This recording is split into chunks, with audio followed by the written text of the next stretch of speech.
This program is designed to provide general information with regards to the subject matters covered. This information is given with the understanding that neither the hosts, guests, sponsors, or station are engaged in rendering any specific and personal, medical, financial, legal, counseling, professional service, or any advice. You should seek the services of competent professionals before applying or trying any suggested ideas. Welcome to Behind the Scenes, for your half-assed entertainment news with no bullshit, with our hosts, the Baroness and Bear Fiorda, only on Talk 4 Media. G'day guys, welcome to Behind the Scenes. I'm your host, the Baroness, Summer Helene, and we are on with my co-host. I can't call you the baddest bear in the cage, but how about the baddest guy in the pit? The baddest bear in the pit. I'm neither that either. No, Sam was definitely the baddest bear in the pit. His name's not even Bear, but Sam was the baddest bear in the pit that day. No, absolutely. Congratulations to Sam Alvey winning his 2-belt championship in karate combat over the last weekend. Sam, as many of you know, is one of our guests on the show, a longtime guest, good friend and training partner of mine. He coached me when I first got to Dan Henderson's Athletic Fitness Center in Temecula, California, and he's making a huge comeback as a professional fighter. So really good on him. Yeah, he went from the UFC to karate combat. He's a double champion. He's incredible. He's done great. He had kicked someone. He married America's Next Top Model. He fought for the UFC. He won the Ultimate Fighter season. No, he didn't win that. Oh, I thought he did win. Okay. No, he didn't win the Ultimate Fighter. He married his wife that year, so I always say he won. All right. That's my fault. He won no matter what. Yeah. I'm like, no, I don't care who won that year. Sam won. He won no matter what. Sam got McKee Sullivan, joined the UFC, and now has 2 belts. Yes. It doesn't matter who won that year. Sam beat them. He did great. He beat his toughest stand-up opponent ever. It was a longtime kickboxer, 150-something fights, and mostly 140 wins. He head kicked him for some reason, was never part of the game plan. Good on Sam. I don't know. I like He just thought it would work, and it did. Bear's really hungover. No, I'm kidding. I'm not hungover. I flew into Dubai for that fight, and then flew back, and I've yet to correct. He was supposed to come Dan Henderson. I'm not ready for he comes back, and now he's dying. Yeah, but he has to go back to training today. For those that don't know, we tired. are time traveling. This is Tuesday, the 6th. Yes, not Friday, where we normally have our scheduled live show. So if you're writing in the comments, thank you, but we aren't reading them live. And anyone, just FYI, anyone, anything in newsworthy that's happened between now and then, oh my God, can you believe that happened? Oh, it was amazing shocking, or terrible. Yep, shocking, terrible, whatever. Absolutely. I'm really pissed off about the tariffs on the film industry. That's kind of new though, right? He just put it into where it's like 100% tariff on any foreign films coming in, but you also told me that it's any part of a film that is filmed outside the United States will be impacted too. And I have like 3 TV shows meant to shoot outside the United States. I have a fight set up in Nigeria. That's going to be in California now. So it's working. I'm having to move everything. Well, that's just it. Everyone's going to start moving everything into the States, but we don't have everything that we need collectively as a country. Not even here close. In the I'm going to have to go to Arizona. So it's awful. They have a lot of good scenery though. So it's awful. Yeah. Other than that, we had the Met Gala, which it's funny. The whole thing was on the Black Dandy, which should have been super nice tailoring. And there was some really nice tailoring. Of course, Zendaya looked incredible. Rihanna looked incredible. Dapper Dan actually showed up. Like it was. What the hell's Dapper Dan? Oh my God, you need Google. I don't know. Anyway, all right. So essentially, people did really, really well. I think the Kardashians kind of missed the point as usual. They're like, look, let me wear whatever random dress I'm supposed to wear and add a hat. I was disappointed. I would have liked to have seen more. I liked when Dapper Dan had Ghanaian symbolism on his clothing. I loved that, but it was problematic. You can see a reversal in plastic surgeries in Hollywood. People are getting their fillers taken out and going with a more Korean skincare look. I actually had Alexa send me a bunch of information on Korean skincare so I can tell you the procedures they're getting done. And the truth is they're getting the same procedures done that are being done in America. They're just getting them done differently. How so? Instead of getting like the cheekbones snatched, they're getting everything plumped. Oh, because they have thinner faces? No, they want baby faces. Oh. Rather than snatched faces. I never got that. Why not look like adults? You're adults. Why are you trying to look like kids? I have a baby face. I don't mind that. Yeah, but it's natural. You can't help that. And no one's going to mistake you for a child. What I'm saying is they did up until I was like 25. Like literally up until I was 25. Maybe I'm a little bit biased in your favor because my first thought was like, okay, good genetics. Well, did you have surgery to get that though? No. That's what I'm saying. Like I don't get why people. If you're an adult now, be proud of who you are. You look how you look because of what you've done in life. Your skin, your Speaking face shows adults, your experience and your love. Speaking of Your life, adults, I mean. Bonnie Blue, the adult entertainer, is going to give birth on camera. This is where we have fallen, people. Do we know who the father was? No. She banged 1,000 dudes in like 14 hours. Any one of them could do it. Eh? That's the next step. Go on Jerry Springer. He's not around anymore. Go on the Jeremy Kyle show. Maury Povich, right? Yeah, no, I like Jeremy. And just like, hey, who's the father? Got 1,000 you guys here. They all took paternity tests. And that just made my eye twitch. Oh, that'd be great. What a great way to set up now, 3 that parts. said, I did have a producer actually reach out to me about the show, the TV show we're doing, Receiver of Many, based on Rachel Alexander's book. She reached out to me, and we've already had some, like, it's gone really, really well. We've got some offers. We're ready to go into production. I'm actually going to send the book out to some BookTokers and invite them to do cameos in the show, because I think it would be fun. Because BookTok and Tumblr is essentially what blew this book up. This is an Amazon bestseller. I cannot believe Tumblr's still around. It is still around. Is it doing anything other still than a thing? Like, I'm glad it's making people good, like happy with books. It's still a thing. Oh, it's crazy. Unbelievably still a thing. I feel it's a sleeper app. I do have to actually send a cease and desist, because I guess they were trying to get A Court of Thorns and Roses made into a TV show. And that's actually based on Receiver of Many. Yeah. So I'm like, no. You can't base it on, my client's IP and try and get that made into a series, because then I have to sue you. And I don't want to do that. Could they technically do that? No, they can't. It's very illegal.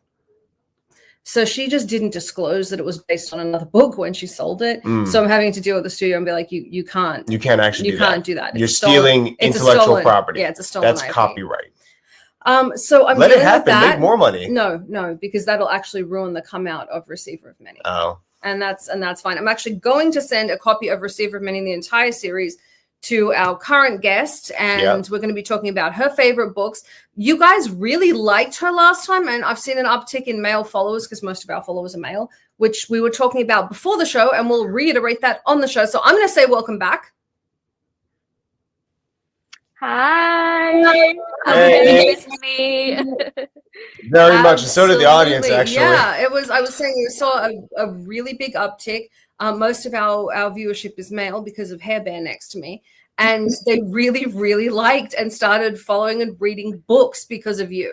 So you took a bunch of gym bros and got them reading. Oh, I love that. I love when the gym bros are on my side. Well, it was amazing. You took a bunch of bros and got them reading. So I'm going to ask you, would you tell everyone that wasn't here last time a little bit about yourself, what you do, where to find you? Hi, my name is Ayman. I talk about books on literally every single social media platform except for Tumblr. As soon as you guys mentioned Tumblr earlier, it brought back memories. I'm not on Tumblr, guys.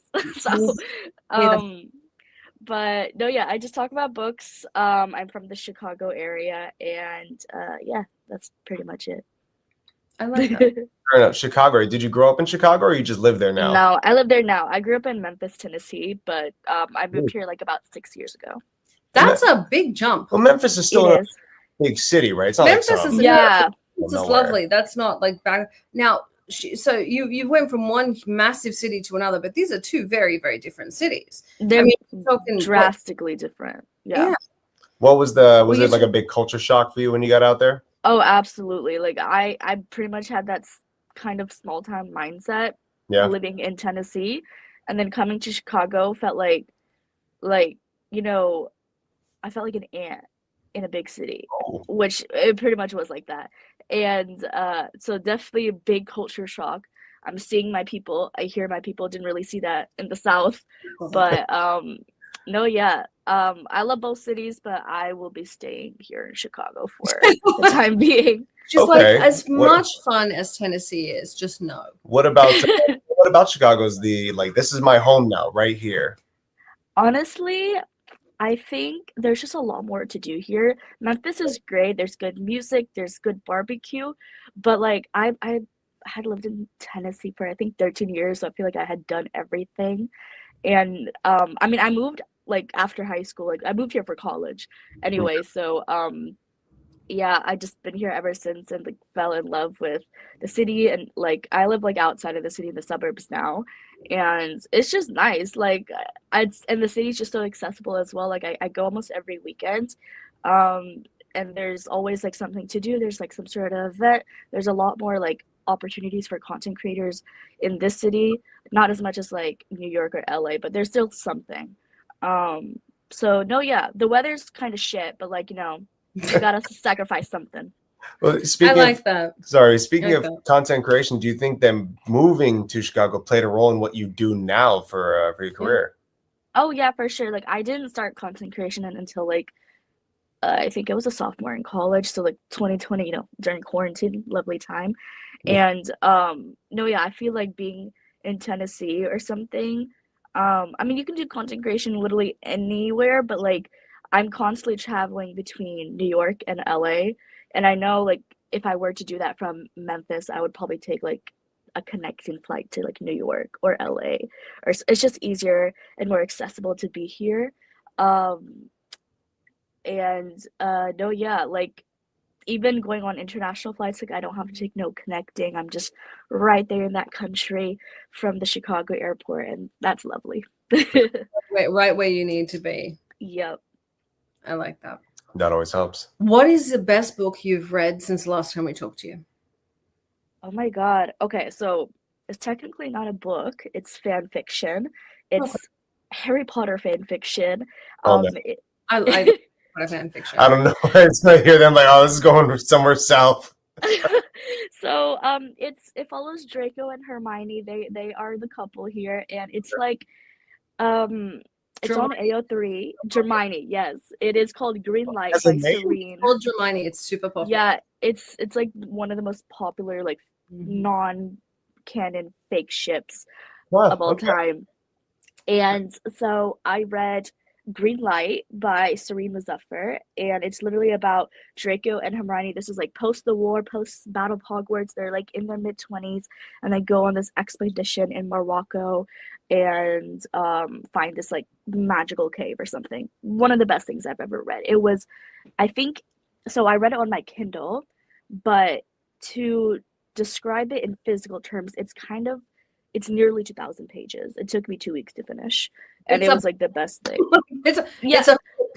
Hold on. Wait, fuck that. We're not moving past that right I'd like now. to remind everyone every time we use bad language, we give money to the Boys and Girls Club of America, the Humane Society of America, and free MMA. We swear because 1,000 fucking pages in 2 weeks. I'm not moving past that.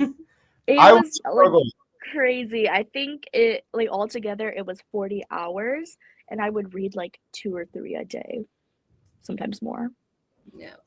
It Oh was my a god, lot. you got to read with such speed and intensity because I think I would get through 10 pages in an hour. Like, I'm not a bad reader. I can't keep the attention he's a span. bad I got to go reader. back. Yeah, this What one it lose it was sight. just different. Like there was not one part of it that I'm like, honestly, it could have been longer. So I loved every part of it. It was so good. 10 out of 10. I would recommend. Even if you're not a Harry Potter fan or anything like that. I'm not that big of a Harry Potter fan, but I loved it. Like it was amazing. I'm a millennial. I'm a huge Harry Potter fan. Oh yeah, I mean, we try and binge watch at least once a year. It's real, as you should. Yeah, we discussed last time as well that sometimes people on Wattpad or who make fan fiction tend to make a better storyline than what we see a lot of modern writers are creating for movies today. Absolutely, yeah. Why do you, Other times you end up with 50 Shades of Grey. it's they still made 3 movies out of it, but why do you think, in your opinion, that would be the case? I'm not really sure. Like maybe it's because they're like picking up from a world that already exists, but then again, like the writing and the stories that I've read through fan fiction Wattpad are some of the best stuff like I've ever read. I don't really know why it's just much better. Maybe because it's a lot of these authors, they're not on like a time limit, they're not on a deadline. They're just writers, you know, they do this for fun. They're not making any money over it or anything like that. So, some of them will write like a chapter a week and add to their story, and that's why it ends up being like 2,000 freaking pages. And no, yeah, like it's just so good. And some of them like will go the traditional route, like, oh, their fan fiction, their story got super famous, and then then they basically rewrite what they already have. So then it's kind of like what you guys mentioned earlier, like the IP. Like you can't just like publish fan fiction because like Harry Potter already exists. So they have to rewrite the whole thing and make it their own, and then sometimes it becomes an entirely different thing, kind of like 50 Shades of Grey was Twilight fanfic, right? So like, but not if that stepped far enough away from the IP that no problem. exactly, yeah. So like that like points to you, like that's exactly, yeah. No, like that movie made money, like so, yeah.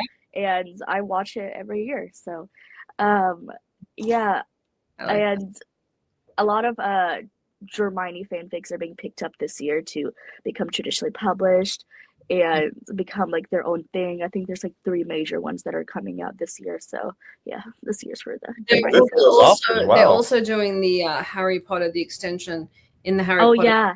Where it's Harry. Well, the funny part is they turn around, they're like, oh my God, who's going to be playing Harry Potter? They're like, Daniel Radcliffe. Like, yeah, but the actor needs to be like 40 now. And it's the moment of Daniel Radcliffe is like 40 now. Like, what the hell? Yeah. But I love that they're using the original cast. I think that's brilliant. Yeah, I think so too. I can't wait to see it again. So, and I'd like to see a dark Harry Potter. They're all old enough. They don't have to make it for kids anymore. It is dark. Right. Oh yeah, I would like to see that. I looked it up the other day. He's 35, yeah, he is. I think that's why I read fan fiction. Like they're all older in most of the Harry Potter fan fictions that I read, so they're more mature. The themes are a lot more darker, so I'm ready for it regardless. I certainly hope so, because those get kinky, and if we are talking about like the Chamber of Secrets, somebody needs to be in jail. Oh yeah, I'm just saying. Right. I'm like, that is not okay. Absolutely. No, of course but not. No, the Hermione fiction, that was that is now peaking in popularity, but it's been growing for a decade. It's hugely sure. Yeah. And it apparently started because Emma Watson said she had a crush on Tom Felton. On Tom Felton, yeah. And so that started it, and she was, this is years and years and years ago. And then everyone kind of latched onto that idea and moved with it. And Tom Felton apparently was just not interested in Emma Watson. And now that they're all grown up, everyone's like, you're stupid. Yeah, you like unleashed a monster with that. I can't lie. Like, oh my gosh. And even I've seen some like interviews as of late, even when they kind of mention like Draco and Hermione or fan fiction at all, like they are not answering those questions. They are diverting. They are not going into it, which like rightfully so, like protect your peace. But it's crazy how far we've come. Well, I think it's interesting because you see the ones like the Hermione I get. Where I draw the line at like My Little Pony fan fiction, you get adult men showing up to these My Little Pony forums. I'm like, no. Shame on you. Like that's crazy. Yeah. Ask the creators and the voice actors at the conventions about the MLP fan fiction. Yes. And I'm like, nope, you're a creep. No. Yes. Let me stay with my ponies. And they always look the part too. I know. He stands up. He's got the trench coat on. He's got the fedora. He's 300 pounds overweight. They look. Wow. Sorry. Google it and you'll be sorry, but Google it anyway. It's a thing, but I do like that actually J.K. Rowling, as many problems as I have with her, loves the fan fiction. She absolutely loves the fan fiction and the world building. And she said, as time's gone on, fans will come up with things and she'll incorporate it into the world because she thinks the fans own the world as much as she does. And I'm like, that is amazing. Why do you have to be such a douche in so many other areas? Yeah, yeah, exactly. It's like, damn, I really like your work, but like, I don't really like you. Like, I remember on Twitter when I think she announced like Dumbledore's gay, and that like broke the internet for a while. Everyone freaked out. She talked about him having a relationship before anything. And they're like, and that was, what started that was apparently, and this was during the filming, it was on the second Dumbledore. It was after they were filming the so past Triwizard Tournament. It was Triwizard Tournament, second version of Dumbledore. Triwizard Tournaments. And you guys can look up the story. It's an oddball one. What started this was the director was saying he wants to tell a story about this lady he met and how he loved her, and sometimes you have to let things go, and that was the story he was trying to tell Harry about, and it was the Cho Chen thing, right? And that was the point that she turned around. She's like, oh, that won't work. Dumbledore's gay. Yeah. And so it was that far back. She's like, and they're like, what? And she's like, well, I just never made it a big deal because it's not a big deal in the wizarding world. Right. Yeah. And I was like, how do you go from super progressive to what the? Exactly. She picks and chooses, which I'm just like, girl, please stop. But so that far back, she had said that Dumbledore was gay and had a relationship with Grindelwald, and she'd written all these short stories about it. So all of that existed that far back in time. So we're talking 20 plus years ago. Exactly. Like you didn't like read like it was. Yeah, it was really interesting to me. But yeah, very few people know that, and I of course, you're the book queen, but still, I find it really interesting that it's kind of absolutely, yeah. It's just like makes the world much more bigger, and keeps people talking in the conversation. I like that she includes her fans, though. Yeah, that's important. That's good. Yeah, I love when authors do that. Like because like without the fans, where would they be? So exactly. Right. Well, the one receiver of many. The reason I picked this up, I'm saying this in advance. I'm really sorry because I know a couple of the girls that chased me down watch this show. I was speaking at Comic-Con. This crazy group of fans of Rachel Alexander's chased me down, printed the book off at Staples, printed the entire first book, followed me around Comic-Con for like 3 days, gets a hold of me, threatened to follow me to the hotel if I did not read this, because I was doing a panel on how to get your IP turned into a film. I was there talking about comic books and books, and they're like, you need to make this a movie. I was like, no, I don't. And the psycho group got bigger and bigger and bigger as the days went on because they were calling other fans. I was like, anyone that's got an in-ground fan base like that, I'm in. Yeah, but just created a wanted to be a now. But the fan bases on these. Did you see the Harry Styles one? That was yeah, for sure. Like there's I think there's a few. There's the After series. There's the Idea of You. Could be missing a few, but that's crazy. Like I want to know what Harry thinks of all this. He's talking about it. He said he's flattered. Oh, is he? Wow. Yeah. Because I feel like it's kind of different because he's like a person versus like, obviously Harry Potter is like a fictional world. Yeah. So I'm like, I want to pick apart his brain about that. So how it impacts the human a little bit differently than just it being a random character that someone created. I would be interested in that. Have Alexis reach out to Harry Styles, please. Yeah, we'll get him on. I'm reaching out. We'll get these questions answered. He won't. He doesn't do interviews. What we can do, they can ask for a statement. So I'm now going to ask for a statement. I'll email you a copy before. Can you imagine? Thank you so much. Manager getting this email, say, "Hey, what do you think of the fan fictions of yourself on the internet?" Yeah. For you, I think it's great. But I want a statement. I think I want to bounce back a few minutes ago because we mentioned about you being having a lesbian, time restrictions and like deadlines for these books. And I wanted to ask you, as an avid book reader, I'm sure you've had an author that took for fucking ever to come out with a second book, or maybe you finished one and they busted the next one out, and it's just like, you should have taken more time for this. So do you think deadlines or time restrictions are actually good for this industry, or do you think they should have freedom of it comes out when it comes out? Maybe a little bit of both. Like, obviously, I want to read, if I'm reading a series and I'm anticipating the next book, like, I want it to be just as good as the first one, if not better. Like, I expect it to go up. A lot of authors that write trilogies, they'll kind of middle dips. Yeah, they'll get just like middle book syndrome where it's kind of not as good. You can tell it's a filler book. It's nothing much is happening. And then the last book is where that's like the bread and butter. That's like the conclusion. That's like the hurrah. So, and like for traditionally published authors is different since they are on deadlines and timelines, but sometimes they can get them extended. Like, I'm trying to think of like examples where like Rick Riordan did it with the Red Pyramid series where he and even now he's extending the Percy Jackson series. I haven't read the new books, but like I feel like I'd have to. I read those books when I was like 13, so really good. I tried to get the Red Pyramid IP, couldn't. The first Percy Jackson film sucked. And then he released an additional, the new series, and it's okay. But I would have liked, I believe that. Yeah, I would have liked to have seen it done like Harry Potter, where you follow the same characters and kids and the whole thing. Oh, yes. It's been really good. But I tried to get the Red Pyramid IP, and so it's locked up. Warner, everything has it locked up. You can't touch any of his IPs. None. Oh, wow. As long as Yeah. is being passed around, because that's obviously the bread and butter. And they don't want like Red Pyramid or one of the other IPs to swallow up the bread and butter series. Right. So it's good business. Yeah. Pissed.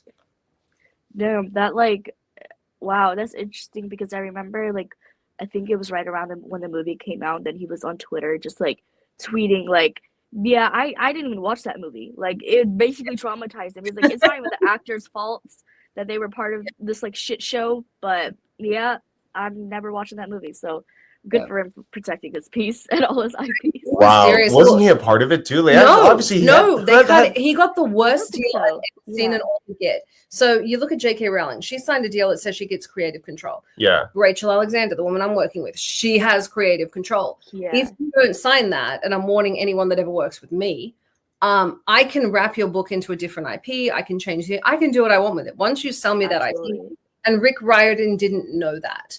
And so all of a sudden, he's got a 15-year-old protagonist instead of a 12-year-old. The Heroes of Olympus series, which was the last one that came out that followed the Percy Jackson, was excellent. And he's got absolutely excellent. But yeah, it's very and even the way he got around things, like everyone's like, why don't they have cell phones? Because it attracts monsters. Like he's just like, yeah. Oh, he's so smart. Wow. Well, when you have a universe like that, you can kind of shoehorn those things in there, and it makes sense because it's already fictional. I don't have to base it off anything. He was a teacher. The way this started was these students. He worked with special needs students that were dyslexic and had ADHD, and he'd tell even his son. Wow. Correct. Yeah, I like how much you know. We're in her world. I know, right? I'm like, I'm the visitor this time. I love it. But yeah, it's he was this teacher that wrote this series, and so he didn't write the series to become a book. He wrote this series to entertain his students and kids. I got you. Okay. I like that. Yeah. What's your favorite young adult book right now? Right now, I'm trying to think. Like, I've just finished this book over the weekend. It's called The Thrashers by Julie Soto, and it's a YA mystery kind of thriller. It's kind of like 13 Reasons Why vibes. So it starts off with this girl who has killed herself, and then there's this popular group of kids at this high school, and they're called the Thrashers, and they're all kind of on trial because they're accused of like bullying her to her suicide.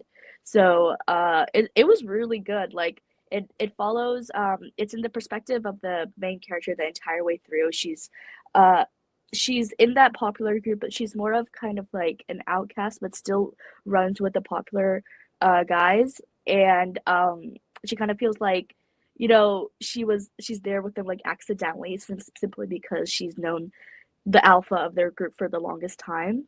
And it follows like how they treat her when she was like alive, and even like them in present time, and how they're kind of being haunted by her ghost, and all that wraps up at the end, and like why all these like weird things are happening after her death. And like it's basically like, you know, the popular kids get what's coming to them, and like there's also this like diary that's like been taken by the police that supposedly has like, you know, her diary entries with like how they treated her and like certain things. Like there's this one part where she accuses one of the main guys of like statutory rape and all this. So like they're all popular, they're all rich kids and stuff like that. So like all of their scholarships and stuff like that, they're about to graduate, they're all gone, their lives are ruined and stuff like that. And it was honestly a very interesting read. Like it was a little bit boring in the beginning, but then once I got to like almost like the second half, not even the second half, like the second third, it started to pick up, and then I just finished it like in one sitting. It was really good. I love the symbolism. It's you make haunting you is always it's always a good read, especially for YA, because that's a good thing to learn. The choices now, because as a kid, you're building who you will become. You don't know who you are yet. Yeah. Building blocks, good or bad, you put in place is who will be. Exactly. I think it works the best. I love a good YA thriller because it's also like, besides the thriller aspect of it, it's about these kids that are trying to like find independence, but they're still kids at the end of the day.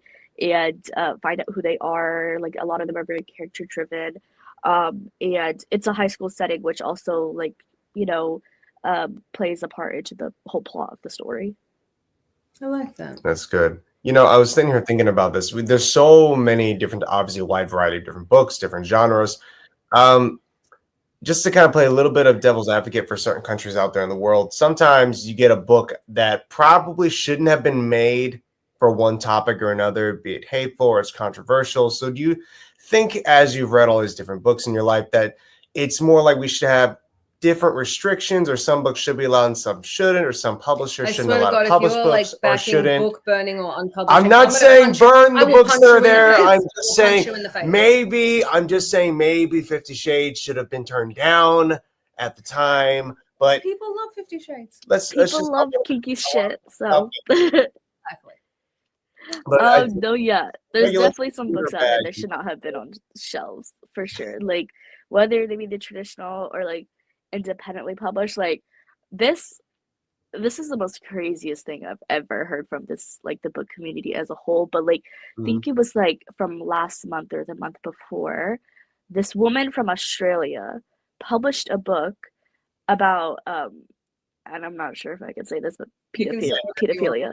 If you're not going to mention a particular virus, pedophilia. So it's about Okay. a little girl you may not falls in love with her dad's best friend, and how they continue a relationship until she's I think a teenager, and obviously her dad's best friend is like 3 times her age, and this starts off when she's a kid, and this was I think independently published through Amazon, and because also the dedication of it was the most craziest thing I've had ever read. It literally said, "Now I will look at children differently." And this is a woman, lives in Australia, she has kids, because like she promoted this on the internet. She was arrested for it, for pedophilia. Hang on. Like, on behalf, yeah, exactly. On behalf of my people, Australians as a whole do not believe that. I'm very very sorry. And we don't claim her. Yeah. Absolutely. So I'm glad she was crazy. I'm glad there's consequences, because essentially she's writing CP. Like that's exactly what she was arrested for. And I just thought that was the craziest thing I had ever seen. And from this, like, I wouldn't even call that like it's a book community thing. It's kind of like this is like she's arrested. Like this is that's law. We do not claim her. That's not like book burning or book banning. That is someone wrote CP and it's against the law. It should be. She wrote and distributed CP. I would say anyone who consumed it as well. Maybe you read it and you're like, "Oh, this is not what I thought it was going to be," and you threw it out. But if you read the whole thing, I think you need to be looked at twice. I always feel bad. For sure. That have to do that, because it's one of the things they say with the police officers, and part of the reason they end up with such severe PTSD is there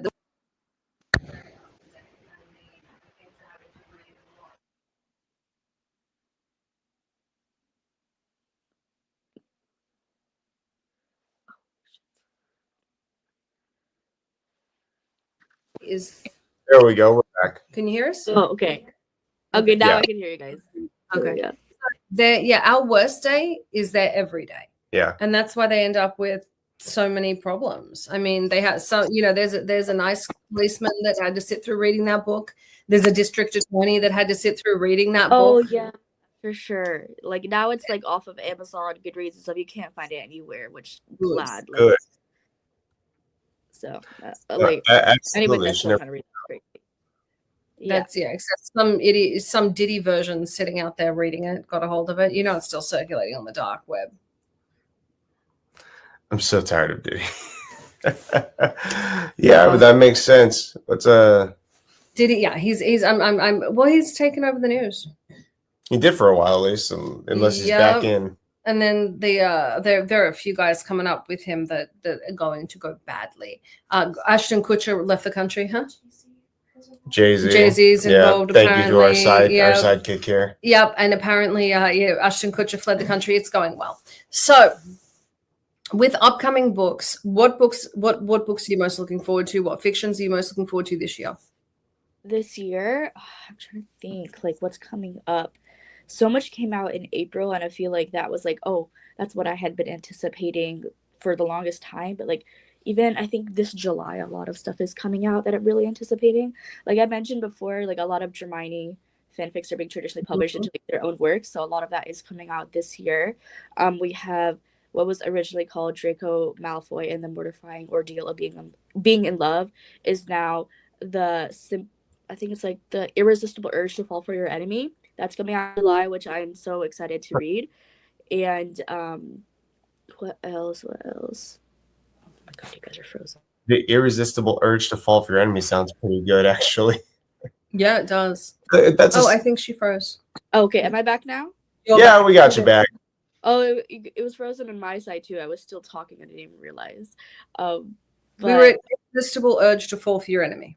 Yes, The Irresistible Urge to Fall for Your Enemy by Bridget something. I forgot her last name. That's coming out in July, which I'm really excited to jump into.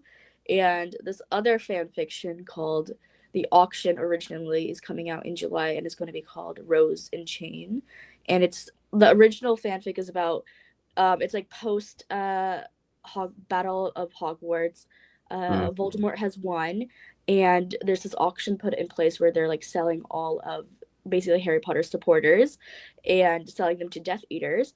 So Draco Malfoy buys Hermione Granger in like service like to protect her and stuff like that. And it's a very dark fanfic. It's like a lot of some dark elements, but it's really good. It's one of the best things I've ever read. So I can't wait to see what the author does with that in like her new piece of work. Nice. You know, with all the different book talk and everything and what you do, have you ever thought about writing a book yourself? Or do you right now? Are you writing one? I'm not. I feel like I don't really have the skills to like write books. I just read them and like, give my constructive criticism. But for a while, I was thinking of writing like a children's book. I might delve into that probably like, I don't know, not anytime soon, but maybe in the future or something like that. But like a full like fledged on book, like that's like in my criteria or my skills. I love that for anybody else. I can have like full stories and worlds and stuff like that in their head and put that on pen and paper and type it all out and create like a whole thing. I think that skill is amazing. And but it's not everyone. Not me. Right. There are a lot of people that shouldn't write books or read books. I have read those books. Yeah, like that Australian lady. Like the Australian. Yes. I've not read that book, but I agree she should not write a book. So why children's books if you had to pick one? I don't know. Like I would like to see something that kind of pertains like if I were to write a children's book, I want it to be a little bit more personal, maybe about my culture, the way I was raised, me in like a Western society, something like that. So not like as if like books like those aren't already written, but like it would be nice to like create something like that or be a part of something like that, even if I was like a co-author with something. For a while I was going to do one with Disney, but like that thing kind of fell through. I don't know what's up with that, but no, yeah, I would think about doing it, but like I'm not really serious about doing it anytime soon. So I guess when I get to that point of like I need this to come out, I want this to happen, I want my name attached to this, I would be serious about it. But like another thing is like I've seen a lot of like book content creators become authors and they become successful in this and that. Then it's a lot different for you. Like you can't necessarily review books the same way because now you're an author. So it's like if you review books from other authors, you're kind of like shitting on your coworkers if you say anything negative. So like if I were to write like a whole book, it would have to be under a pen name. I would not put my face to it. I would not like attach anything to myself to it. Maybe I would promote it and pretend like, hey, there's this book coming out, make sure you guys pre-order it. But read yes, best book I ever read. Yeah, so good. Pre-order right now, link in bio. But other than that, like I don't want to attach my name to something else and to have it public. I've seen it go shit for a lot of book talkers. I've seen it be very successful for a lot of book talkers. Right. So yeah, I don't want to fall into the shit aspect of that. I just like the idea of you coming on with your own book in the background of one of your videos and you're promoting it. Yes. You're like, yes, and it's an author of the pen name, not Ayman. It's fantastic. You should know. Yes, like oh my gosh, it has everything that I love, and guys, I know you guys are gonna eat it up. Like, make sure you pre-order it right now. Well, you know, that's just it. You would probably know more than anyone else what your own audience would want to read. But that's probably why the BookTokers do so well. They know how to, they're in that audience. They're in, I guess, they write what, people would want to read, And I feel like sometimes it works for some authors and sometimes it doesn't. Like, I feel like you should, if you want to write a book, obviously, like, you want to make it entertaining enough for an audience, but also, like, write it for yourself. Don't try to fill into, I guess, certain criterias. I've read a lot of books where I can tell the author's trying to fill into certain tropes. So, like, the online audience can, like, rave and talk about it, and then it just takes away from the story, and I'm not really getting anything, like, profound, not that the stories are, like, bad or anything, but I'm just like, I finish it, I don't really think about it again. It's not anything that lingers with me or anything like that.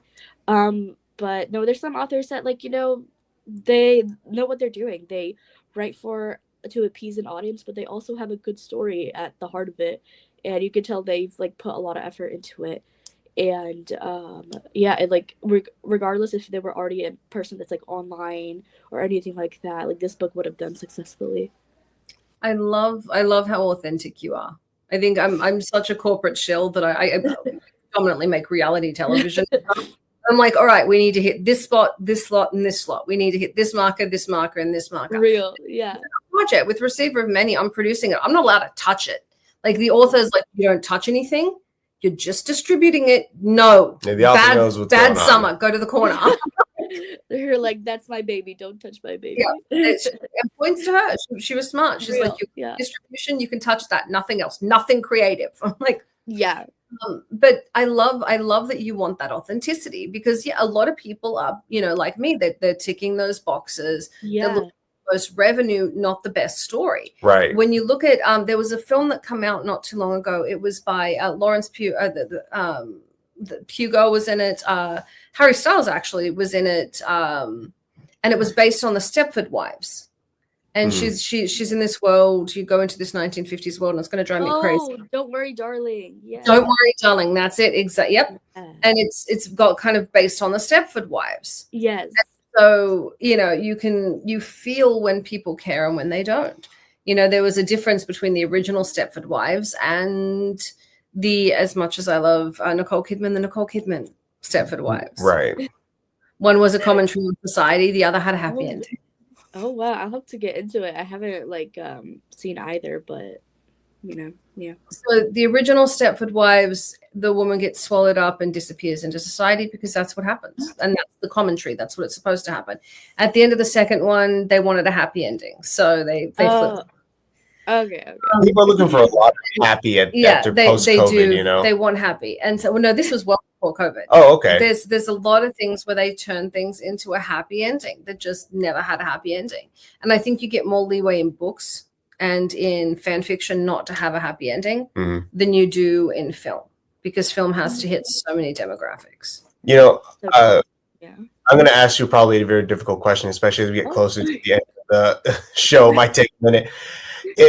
I'm not saying you have to speak on behalf of all the people who follow you, but I'm sure you have a good general idea of what your audience likes to see and what they may like to read. What do you think overall would make a really good book for anyone who wants to come and read? What itself would sound like a good idea, premise, or if there's one that's already out there that you would recommend to people?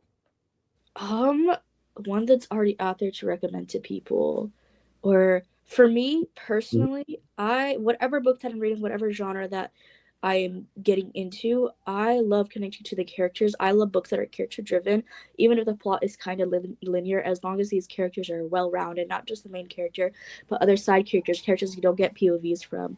I think that really makes a great book. And an example of that is I'm trying to think. I have two. Okay, so one is Alone with You in the Ether, and it follows two characters that deal with mental illness, and it's how they fall in love, dealing with I think the main character, she has bipolarism, and the guy has OCD, and it's just kind of how they fall in love through their mental illness and the difficulties that come with that.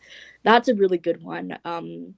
And another one is The Invisible Life of Addie LaRue. It's very character driven. It's about this woman in 17th century France. She's like forced to get married, and then she summons this like dark god and makes a wish to him, even though she's been told don't summon the dark gods and make wishes to them. She does that anyway, and she says like she wants to get out of this marriage. So then he curses her with immortality and also like forgetfulness. So basically, like if she walks into a room, people won't remember her. So she walks into a room, she leaves, the people in that room will not remember her. So she's kind of like this ghost living through time with immortality. She can't leave her mark on the earth. Like it goes into even how like you can't take a picture of her because it'll come out blurred, because like she cannot be like, she's not a person that exists essentially. Wow. I think that turned into a film. Yes, that I think it last year had a director attached to it, and I think it's coming to Netflix. I could be wrong, but it's like one of the best things I've ever read. The whole gag in that is like she finds a guy at a bookstore who can remember her, and that's like how does that happen? That's a whole overarching plot of it. But no, I would love to see that as a film. I think it would do so well. It's a very lyrical book. It's very character driven. The plot it's there, but it's very much like a woman at the center of the story, living her life, going through and like I think it starts from 17th century France to like 2014, so she's like well over 300 years old, and like follows her and her life, and like she falls in love with people even though like they forget her and stuff like that, and also it includes art and stuff like that. Lots of different mediums and stuff like that are included into this book, which is great. It's such a good book. It made me cry. It was very good. Well, that's a good book. Yeah, I'm now going to go read that book. I really like that. I like the authenticity of books. I do. Absolutely, it's the best thing. It truly is. Yeah, it's so good. When they stick to, I think what helps the most when they stick to something they know people are going to want to read. And when you start writing stuff that you wouldn't like to read yourself, or you go back and reflect, I wouldn't enjoy that book. Why would you assume other people would enjoy it? Oh yeah, you got to love what you produce. You know what I'm saying? You got to love what you put out. If you don't, then like, you know, no one else is going to love it. You have to be your biggest critic. Like you have to be the number one person to judge what you put out and what you I love the authenticity. I hate half of what I put out. And I'm like, pull a hair and throw a drink. There we go. Yeah. Yep. Pull a hair. Yeah. I'm just saying, I love the authenticity. And I think books give you a medium that a lot of people don't. Though that being said, you know, television does interfere with it. I'm looking forward to seeing that. We were talking about that going to Netflix. Just never be HBO. And I'm working with HBO. Remember, I love you, HBO. What's wrong with HBO? And they pissed off George R.R. Martin to the point he's never finishing a Game of Thrones. Oh, for sure. Yeah. So he was so upset. Yeah. So did he finish the books and just not the show? No. He was in the middle of writing and they screwed up the story so badly. Yeah. That he was just like, screw it. I hate Game of Thrones now. Wow. Yeah. Oh, it made real. But it's kind of like how he's like the Rihanna of the book world. We're never going to get that album, you know. We're never going to get the next book in the series. He was really angry with how it ended. He's like, him and his friends, so he's not alone. No, it was pretty bad. Did he at least move on to another thing, or is R.R. Martin done? No, he's sitting in the corner pouting. Shit. Yeah, I feel like, especially at his age, like, just retire, man. Like, you're done. You have your millions and billions. Yeah. So he's good. You're getting your royalties. Well, he's upset they broke his stuff. So it's a Cartman moment. It's screw you guys. I'm going home. Yeah, like you see that a lot with artists, though. Whether it's for music or plays or books, it's more than the money. It's if you piss the person off. It's Rick Riordan on Twitter going, "Do not watch this stupid movie." Yeah. I love that. It's like at the end of the day, it's your story, no matter who picks up the IP or turns it into like a movie or TV show. Like, right. What IP would you like most to see as a movie? As a movie, I'm trying to think. Okay, so I read this last year, and I think this would work best as like maybe a limited TV show with like, I would say HBO level budget, but now I feel like I'm scared to say HBO.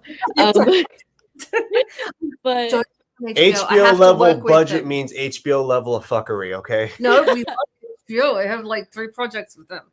I'm not a Love Parsons. I say whatever HBO. I want. If you guys are listening, please sponsor me for your upcoming TV shows. Please sponsor the show. But it's called Vampires of El Norte, which translates to Vampires of the North, and it's about it follows this woman. She's like in her 20s, and it's during like Mexican American colonialism. So I think that's like 18th century, like 1864, something like that. And the vampires in this book, they're not like, Edward Cullen vampires. They don't have like glowy skin. They're grotesque and they're gross and they're not fun. Like Nosferatu vampires. Absolutely. So it follows her and her childhood best friend. It starts off when they're both kids and she gets into this accident and he thinks that she has died. And the accident is like a vampire attacks her. But then she survives from that. Because of that accident, he like flees the town that they live in. Then he comes back years later, I think about 10 or 15 years later, and they're both adults. And then he finds out, wait, she's alive. Like, I held on to this trauma of her death for so long, but she's alive. She's been alive this entire time. And then it's also like Cowboys vibes in this. They're in this battle that's about to break out. So they're moving their entire town to like other safe places and stuff like that. And the vampires are supposed to represent the American colonists that came to Mexico. So it's them kind of surviving and attacking, and it is very character driven, and it's like genred as a horror, but it reads more romance, and it follows like the two main characters finding themselves together in adulthood and connecting back to each other while also trying to survive these vampires that are trying to kill them. At one point they get separated from their like cavalry and a group of people, and they're on their own. They're like trekking to like through the forest and mountains and stuff like that, and trying to get away from the vampires that come out at night. And it was really good. I would love to see that as like either a movie or like a limited TV show. I think there's something there to like that people would eat up, I like that. Now Absolutely. I'm gonna have to go get it. Now I'm gonna go get that IP. I love how passionate you are. We are at the end of the show. Tell everyone where to follow you. You can follow me on TikTok, Instagram, YouTube, Goodreads at Ayman's Books. I'm the same on everything. I'm not on Tumblr, fortunately. I didn't know anyone was on Tumblr. Me neither. Like, I thought it was actually a dead app. I didn't know it was you could still download it. But I'm not on Tumblr about everything else. But yeah, this is me. All right. Well, thank you so much for joining us. I know everyone always has a good time listening to you. I now want to go get this vampire book. I'm going to have to write you and find out I'm taking that. He hasn't already. I want the Invisible Lady book. The one is like, that's already being made. It's mine now. You can't have it. You don't make films. You punch people. I don't have to make films. I can take it from them. I can punch them and take the film. IP rights. Away that IP. Yeah, you can do it. That is not how any of that works. Thank you very much for joining us. Guys, please make sure you are following her. Thank you for joining us behind the scenes. I'm the Baroness, Summer Helene. We're on with my co-host, the second baddest bear in the pit. The baddest bear ever. No, what? Really? Ever. Badder than Sam? I am badder than a grizzly bear. I am badder than Honey Boo Boo. I am badder than, I don't know. Hey, thank you guys for watching. We'll see you next week. Good night. This has been Behind the Scenes with the Baroness and Bear Fiorda, only on Talk 4 Media.